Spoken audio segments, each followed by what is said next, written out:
이 떡을 먹고 이 잔을 마실지니 주의 몸을 분별하지 못하고 먹고 마시는 자는 자기의 죄를 먹고 마시는 것이니라. 아멘. 기독교 신자들이 은혜를 받았다라고 말할 때 보통 하나님의 말씀으로 또 성례를 통해서, 성례라는 건 세례와 성찬이죠. 혹은 기도를 통해서 은혜를 받는다, 그렇게 말씀합니다. 그러면 우리가 은혜 받는 제1수단은 하나님의 말씀이다 그랬죠. 또 은혜 받는 제2의 수단이 성례, 세례와 성찬이 되는데, 지난 시간에 우리가 말씀과 성례의 관계를 잠시 설명을 했는데, 이 말씀과 성례의 공통점은 둘 다 하나님께서 제정하셨다. 말씀도 하나님께서 주셨고 성찬식, 성례도 하나님께서 제정을 하셨습니다. 뿐만 아니라 우리가 지금 은혜의 방편 혹은 은혜의 수단을 공부하고 있는데, 말씀과 성례가 다 은혜의 수단이 되는 공통점이 있을 뿐만 아니라 그 은혜의 중심은 그리스도다. 말씀의 중심도 그리스도고 성례의 중심도 그리스도다. 뿐만 아니라 이 말씀과 성례는 믿음을 조건으로 한다. 하나님의 말씀 또 성례는 우리가 예수님을 믿는 믿음, 말씀을 믿는 믿음이 조건이 되는 그런 공통점을 가지고 있다라고 말씀을 드렸습니다. 그러면 말씀과 성례의 차이점은 뭘까요? 말씀은 독립적으로, 오늘 성례식을 하지 않아도, 성찬식을 하지 않아도 하나님의 말씀이 독립적으로 전파가 되잖아요. 그러나 성례는 말씀에 의존적입니다. 세례를 받든지 성찬식을 하든지 하나님의 말씀이 전파가 된 다음에 성례가 시행이 되죠. 따라서 이 말씀은 절대적으로 필요한 조건이지만 성례는 절대적이라고 말할 수는 없습니다. 그러니까 절대적이라면 우리가 예배를 드릴 때마다 성례식을 해야 되겠죠. 목적도 다르다고 했습니다. 말씀은 신앙을 생기게도 하고 신앙을 강화시키기도 하지만 성례는 신앙을 생기게 하는 것이 아니라 신앙이 생긴 사람에게 그 신앙을 견고하게 하는 기능을 가지고 있다, 그렇게 말씀을 드렸죠. 따라서 말씀은 불신자에게도 전해야 됩니다. 물론 신자에게도 전해야 되지만 불신자에게도 전하는 범위의 차이가 있지만, 이 성례는 예수 믿는 신자들에게만 세례를 베풀고 성찬식을 허락을 한다 그랬습니다. 그런데 천주교에서는 이 성찬이 구원받는 중요한 조건이 된다, 이렇게 주장을 합니다. 그래서 그들은 날마다 미사를 중심으로 예배를 드리고 있죠. 날마다 예수님을 십자가에 못 박는 예식이 미사입니다. 그런데 우리는 단번 속죄로 예수님이 우리의 죄를 속량했다고 믿기 때문에 우리는 미사가 아니라 예배를 드리고 있죠. 그 은혜에 감사해서 하나님 앞에 예배를 드리고 있는데, 구약의 할례가 신약의 세례입니다. 또 구약의 유월절을 신약의 성찬의 근거로 우리가 말씀을 드렸습니다. 오늘 여러분과 제가 고린도전서 11장 26절로 29절의 말씀을 읽어보았는데, 성찬식을 할 때 자주 보는 하나님의 말씀 가운데 하나입니다. 그런데 말씀드린 대로 우리는 은혜 받는 수단으로 성례가 들어가 있잖아요. 세례와 성찬이. 그런데 이 성례의 숫자가 천주교는 7가지라고 합니다. 결혼하는 것도 성례라고 그러고, 또 사제가 안수를 받는 것도 성례라고 하고, 그런데 우리는 7가지 성례를 인정하지 않고 성례는 딱 2가지, 세례와 성찬, 이 2가지만 인정을 하죠. 이유는 이 천주교에서 주장하는 여러가지 칠성례의 근거를 성경 구절에서 대고 있지만, 실제로 주님께서 직접 명령하신 것은 세례, 너희는 가서 모든 족속으로 제자를 삼아 아버지와 아들과 성령의 이름으로 세례를 주라. 예수님께서 세례를 주라고 명령했죠. 뿐만 아니라 잡히시던 날 밤에 이 마지막 이 최후 만찬을 통해서 제자들에게 성찬식을 허락을 하지 않았습니까? 그러나 직접 예수님께서 제정하신 것이 세례와 성찬이기 때문에 우리 기독교 신자들은 성례를 두 가지 성례만 인정을 합니다. 이것이 구약 성경도 그렇고 신약 성경도 일관된 진리입니다. 그러면 말씀드린 대로 구약에는 할례가 신약에는 세례로, 구약의 유월절이 신약의 이 성찬식의 근거가 됐다 그랬는데, 할례라는 게 뭡니까? 이 포경 남자의 포피를 제거를 해서 피를 흘리면서 자기가 예수 믿기 전에 모든 죄악, 오염을 제거한다는 표입니다. 이것이 나중에 세례로 발전을 하게 되죠. 구약의 할례가 신약의 세례로 적용이 되는데, 그리고 유대인들은 지금도 할례를 받아야 구원받는다, 할례 받아야 구원받는다 이렇게 주장하지만 아니고, 성경에 분명히 마음의 할례라는 게 뭡니까? 믿음입니다. 예수 믿는 믿음으로 구원받고 그 믿음으로 구원받는 신자에게 너는 성부와 성자와 성령의 이름으로 세례를 받음으로 하나님의 자녀라고 하는 인침을 받는 것입니다. 그리고 유월절이 성찬의 근거가 됐다 그랬는데, 오늘 이제 여러분에게 하나님의 말씀을 통해서 잠시 전하겠지만, 구약의 유월절에 이스라엘 백성들이 애굽을 떠나기 전날 어떻게 합니까? 양을 잡아가지고 그 피를 문설주 좌우 인방에 바르죠. 그 집에만 하나님의 심판이 넘어가고, 하나님의 말씀을 깨닫지 못한 애굽 백성들의 집에는 문설주 좌우 인방에 양의 피가 없었기 때문에, 다시 말하면 예수님의 보혈을 통한 믿음이 없었기 때문에 초태생들이 죽임을 당하지 않습니까? 이렇게 애굽에서 구원받은 근거가 유월절 어린 양의 피입니다. 그리고 그 유월절 어린 양의 피를 통해서 심판을 당하지 않고 하나님의 은혜에 참여해서 이스라엘 백성들이 구원을 받게 되죠. 마찬가지로 성찬식도 동일합니다. 예수님의 이 떡과 포도즙을 통해서 예수님께서 우리의 죄를 위해서 십자가에 당하신 고난을 기념하는 예식이 되는데, 그러면 이 성찬식에 어떤 재료를 사용을 했을까요? 우선 예수님의 몸을 상징하는 떡입니다. 여러분, 마태복음 26장 26절에 보면 이렇게 하나님의 말씀이 기록이 되어 있습니다. 마태복음 26장 26절을 제가 읽어드리겠습니다. 그들이 먹을 때 예수께서 떡을 가지사 축복하시고 떼어 제자들에게 주시며 이르시되 받아서 먹으라, 이것은 내 몸이니라, 이렇게 말씀을 했습니다.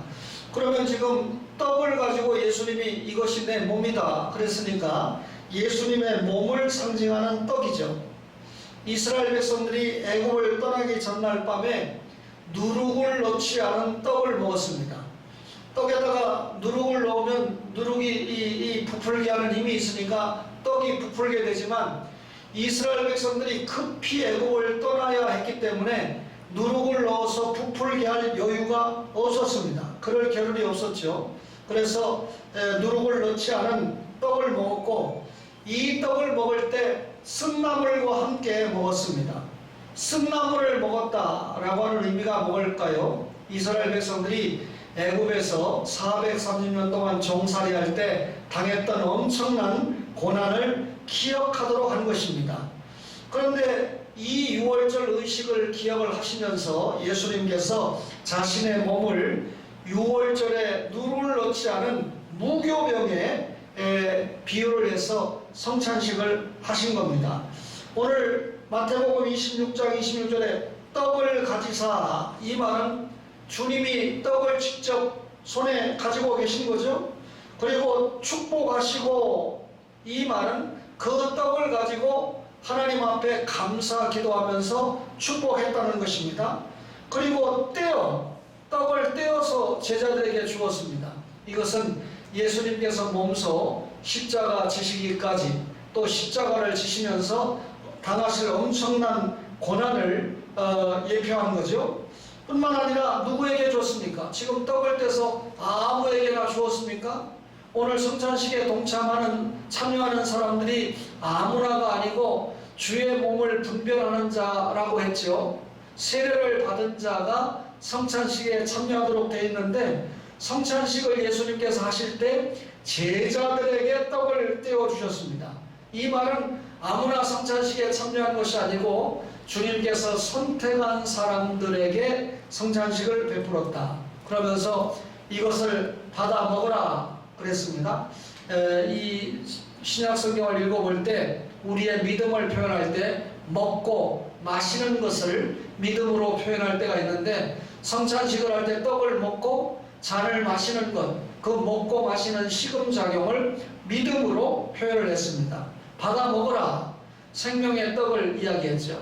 예수님께서 성찬식을 할 때 아무 것이나 가지고 성찬식을 한 것이 아니고 떡을, 그러니까 그의 몸을 상징하는 떡을 가지고 성찬식을 하셨습니다. 사죄를 상징하는 포도즙인데, 마태복음 26장 27절에 보니까 또 잔을 가지사 감사 기도하시고 그들에게 주시며 이르시되 너희가 다 이것을 마시라. 이것은 죄사함을 얻게 하려고 많은 사람을 위하여 흘리는 바 나의 피 곧 언약의 피니라 라고 예수님께서 말씀을 합니다.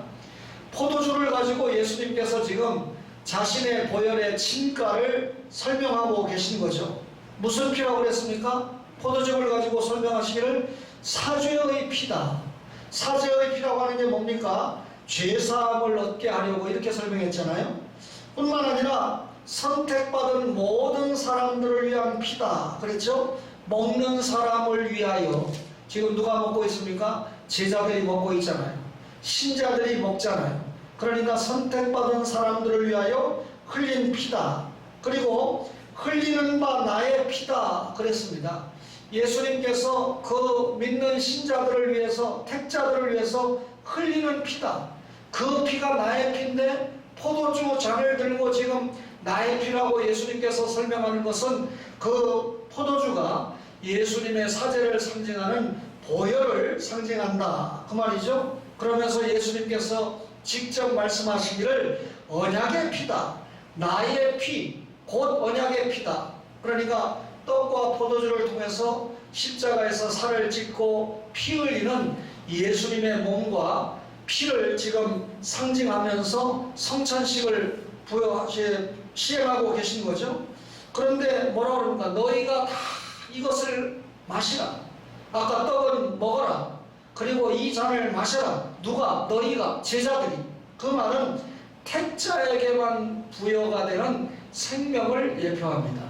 예수님을 아무나 믿는 건 아닙니다. 우리가 예수 믿는 것이 축복이고 특권인 것을 알아야 되는 것은, 세계에 온 모든 인류가 예수 믿고 구원받고 천국 영생을 소유하는 것이 아니라 택자에게만 주어지는 축복인데, 누가 택자입니까? 오늘 이 예배 시간에 참석해서 예배를 드리고 하나님의 말씀이 증거될 때 마음속에 감사와 감동이 저장되는, 은혜가 되는, 은혜 받는 방편이 말씀이라고 했잖아요. 그런데 말씀이 전해지는데도 은혜가 안 되고 성례식을 하는데도 은혜가 안 되는 사람은 내가 택자인가를 한번 점검을 해봐야 됩니다. 여러분, 사죄를 상징하는 포도주입니다. 그렇다면 우리가 은혜 받는 방편이 세례와 성찬이라고 했는데, 이 시간에 제가 성찬에 대해서 특별한 말씀을 전하고 있는데, 그 성찬의 의의가 무엇일까요? 왜 성찬을 하게 될까요? 중요한 것은 그리스도의 고난을 기억하게 합니다. 히브리서 13장 12절에 그러므로 예수도 자기 피로써 백성을 거룩케 하려고 성문 밖에서 고난을 받으셨느니라 그랬습니다. 예수님께서 자기 백성을 구속하기 위하여 이 땅에 오셨습니다. 하늘 높고 높은 보좌를 버리고 낮고 천한 이 땅에 사람의 몸을 입고 오신 이유는, 하나님은 죽으실 수 없기 때문에 우리의 죄를 대신해서 죽기 위하여, 구속하기 위해서 이 땅에 오신 거잖아요. 따라서 예수님은 자기 죄 때문에 죽은 게 아니고 설교하는 목사와 말씀을 듣는 여러분의 죄를 위해서 십자가에 죽으셨습니다. 그런데 십자가에 죽기 전에 먼저 잡혔죠. 그리고 예수를 팔아먹는 사람이 작전을 짜가지고 입 맞추는 자가 예수님이라고 알려주었죠. 그리고 마침내 예수님이 붙잡혔습니다. 그리고 예수님이 끌고 감을 당했습니다. 죄를 알지도 못하는 예수님이 우리 죄 때문에 사지로 끌려갔던 것입니다. 심하게 채찍에 맞았지요. 무거운 형투리에 눌려서 길바닥에 몇 번이나 쓰러지지 않았습니까? 그 예수님의 이마에는 가시에 찔렸습니다. 그리고 예수님의 벌겨벗겨진 몸에는 피가 물들었습니다. 그리고 마침내 그 예수님의 몸이 십자가에서 쪼개지고 말았습니다. 대속의 피가 폭발하고 말았지요. 700여 년 전에, 예수님 오시기 700여 년 전에 사람인 이사야 선지자가 그 얼굴이 타인보다 상하였다, 그렇게 설명합니다. 자신을 때리는 자에게 등을 맡겼다, 그렇게 얘기합니다. 수욕과 침뱉음을 거절하지 않았다 그랬습니다. 여러분, 예수님 허락하시는 이 성찬식에 동참하는 여러분과 저는 그 시간에 주님의 고난을 생각하게 됩니다. 주님이 누구 때문에 고난당했습니까? 나 때문에 고난당했다. 내가 지은 죄를 속량하기 위해서 예수님께서 엄청난 고난을 대신 짊어지셨다라고 하는 것을 기억하게 되는 거죠.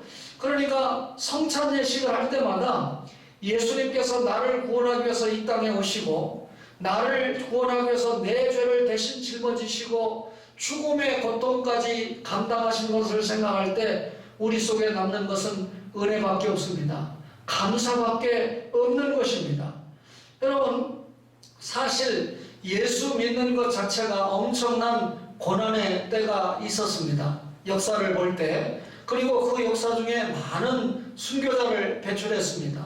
우리나라도 조상 숭배 거부하다가 순교한 사람들이 많고, 또 신사참배를 거부하다가 순교한 사람이 많고, 또 하나님을 믿지 않는 무신론 사상인 공산주의를 반대하다가 순교하신 분들도 있습니다. 자기 믿음을 지키다가 순교한 사람도 있고, 복음을 전파하다가 순교한 사람도 있는데, 지금 이 대한민국이라고 하는 나라는 어쨌든 헌법으로 종교의 자유, 신앙의 자유, 양심의 자유가 보장되고 있지 않습니까? 여러분과 저가 주님 앞에 예배를 드리는 자유가 보장되고 있는 그런 나라인데, 따라서 지금은 우리가 예수 믿는 것이 고난의 때라기보다는 평안의 시기를 통과하고 있으니까, 예수님께서 십자가에 죽으시고 사흘 만에 부활하신 후에 무엇을 부탁했습니까? 땅 끝까지의 복음 전파를 부탁하셨죠. 그래서 지금은 순교의 시간, 곧 고난을 통한 순교의 시대가 아니라 선교의 시대다. 선교의 시기로 여러분과 저가 매수하고 있다, 그 말입니다. 선교부장님이 함께 예배를 드리고 계시지만 정말 좋은 선교사님들, 희생하는 선교사님들 많이 계십니다.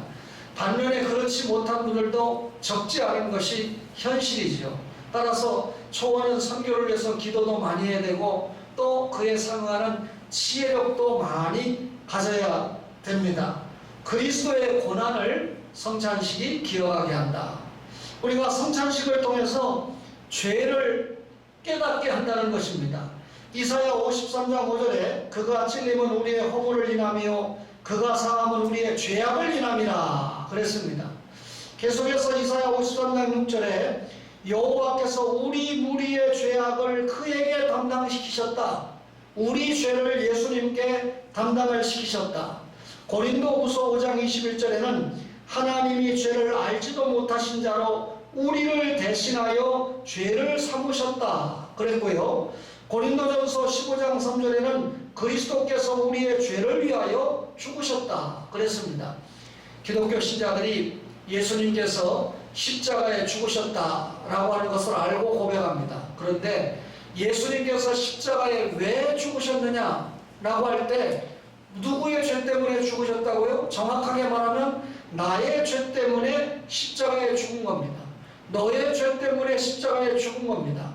합해보니까 우리의 죄 때문에 십자가에 죽은 거죠. 우리의 죄라는 건 반드시 나를 포함하는 거 아닙니까? 예수님께서 자신이 죄가 없는데 사람들이 때립니다. 재판을 해서 십자가 형벌을 내리면 내가 죄가 없는데 왜 때리냐? 내가 죄가 없는데 왜 십자가 사형언도를 하느냐? 라고 항변이라도 한 번 하셨을 겁니다. 그런데 예수님이 매를 맞아도 침뱉음을 당해도 아무 말씀도 하지 못하셨습니다. 이유는 예수님은 죄를 알지도 못하고 죄를 지을 수도 없는 분이지만 우리의 죄를 대신해서 십자가를 지셨기 때문입니다. 그러니까 우리의 죄 때문에 고난을 당하시니까 입을 열지 못하는 벙어리가 되고 말았습니다. 예수님을 십자가에 못 박아야 된다고 고소하는 사람이 있었지만 침묵했습니다.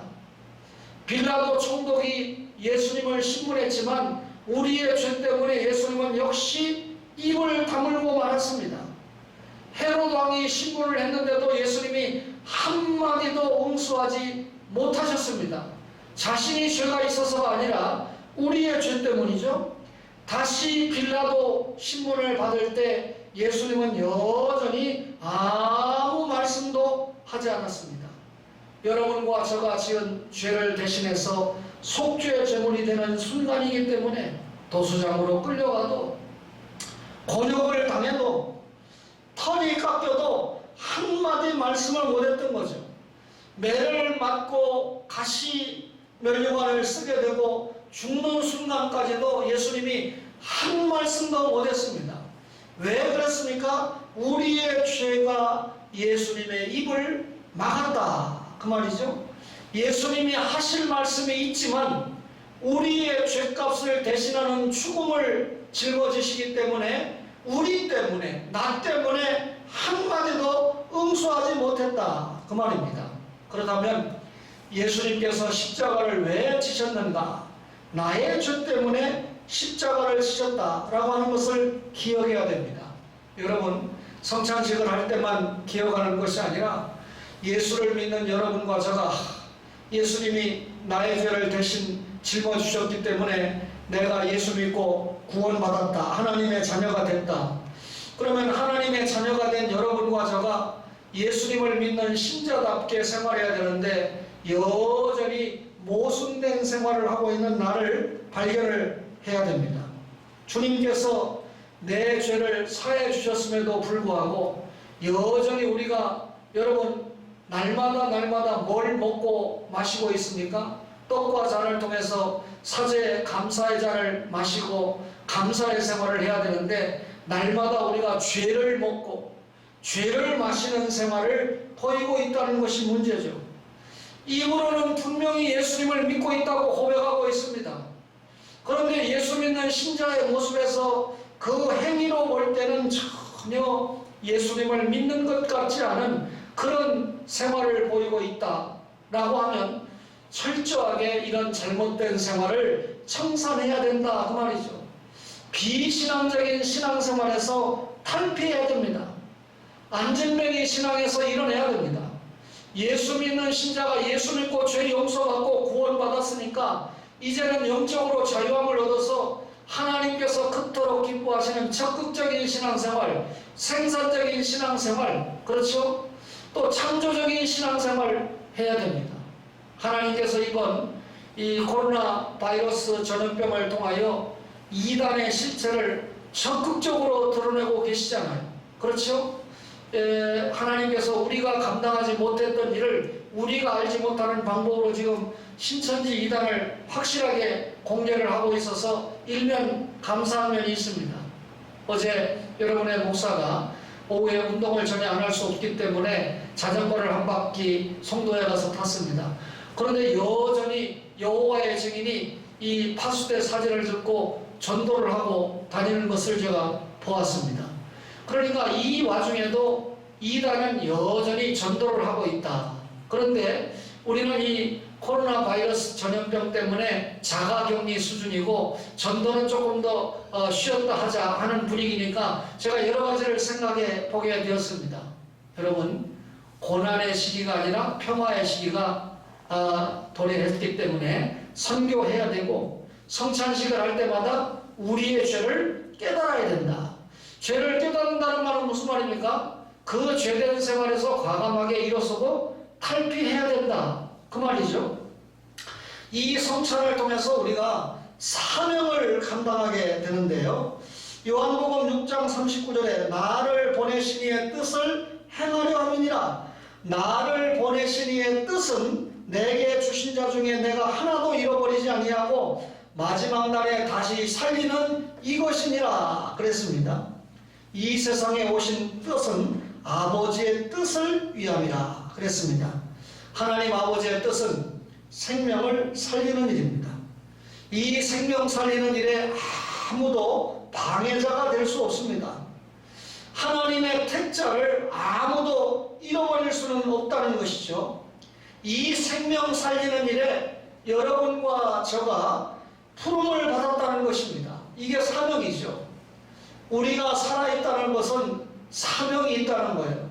SFC 운동원들은 지금 공부하는 것도 사명입니다.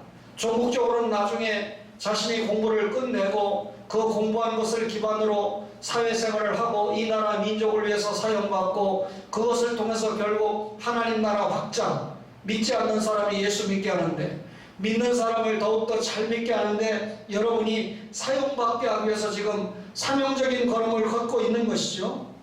우리가 사명을 잘 감당하기 위해서 교회 생활도 잘 해야 됩니다. 이유는 예수 믿고 구원받은 신자들에게 하나님께서 교회 생활을 통해서 생명을 살리는 작업을 계속 감당하게 하시기 때문입니다. 말씀드린 대로 이번에 신천지 이단이 드러났는데 이 신천지 이단을 공영방송이나 여러가지 이 인터넷 방송들을 통해서 볼 때 얼마나 저들이 전도의 열정을 가지고 있는가. 기존적으로 교회 다니는 사람들을 자기들이 교회로 데리고 가는 것을 전도라고 하지 않습니까? 그리고 그 사람들을 양육하는데 한번 전도해 온 사람을 신천지 교인 만드는데 얼마나 열정적인가. 이 구령과 우리로 말하면 양육의 시스템에 저들이 얼마나 최선을 다하고 있는가를 볼 때 놀라울 정도입니다. 그래서 우리가 회개해야 되는 것은 이단을 막지 못했다라는 것도 회개를 해야 되지만 이단과 같은 그런 전도와 양육의 열정을 우리가 더 가지지 못했다라고 하는 것을 돌이켜 봐야 된다는 것이죠. 따라서 성찬식을 통해서 우리가 사명을 감당해야 됩니다. 예수 믿는 사람이 나태하고 게으른 죄를 범하면 안 됩니다. 나태하고 게으른 것은 우리가 사명을 감당하는 데 있어서 최대의 적이 된다 그 말입니다. 하나님께서 우리에게 영의 건강도 허락하시고 육의 건강도 허락하셨다는 것은 주님께서 맡겨주신 마지막 사명을 잘 감당하게 하는 것이다. 여러분 목사의 아버지가 당뇨 관리를 잘 못하셔가지고 한쪽 다리를 절단하신 게 2015년인데 맞은편 다리에도 지금 어려움을 당하고 있습니다. 우리가 수술이 진행되고 지금도 퇴원하지 못하고 계신데 재수술을 해야 될 거냐 아니면 어떻게 해야 될 거냐 하는 그런 고민 중에 있습니다. 병원에 계속 누워 계시니까 병원비는 늘어나고 간병비 부담도 있겠죠. 그러나 여러분 목사가 주님 앞에 기도하면서 제 아내와 걱정하지 않습니다. 그런데 여러분이 잘 아는 신상훈 전도사님이 무슨 수입이 있겠어요. 지난 금요일 목요일 날 두 부부가 상의를 해서 저에게 제 통장으로 100만 원을 보내고 할아버지 이 수술비 병원비에 좀 보태시기를 바랍니다 했더라고요. 학생이니까 별반 수입 없잖아요. 문미연 사모도 지금은 놀고 있는 중이잖아요. 내려가서 아직 정식적으로 일을 시작 안 했으니까. 그래서 여러분에게 굳이 이 말씀을 소개하는 것은 제 아내가 막내지만 우리가 막내지만 아버지 시아버지를 모시자고 할 결정적인 요인 가운데 하나가 첫째는 저를 사랑하기 때문에 내가 아버지를 모시지 않으면 실망할까봐 평생 한이 될까봐 두 번째는 아버지 신앙을 위해서 목사 집에 와서 사시면 신앙이 성장하실 거 아닐까. 세 번째는 아들에게 효도하라고 가르칠 거 뭐 있느냐. 우리가 부모님에게 효도하는 모습을 보이면 아들도 자연스럽게 효자가 될 것이다 그랬는데 그 세 번째가 생각이 납니다. 그래도 할아버지를 찾아볼 줄 다른 손자 손녀 있는데 용서하세요. 소용없어요. 안 찾아봅니다. 용돈도 잘 안 드립니다. 자리 아니라 안 드립니다.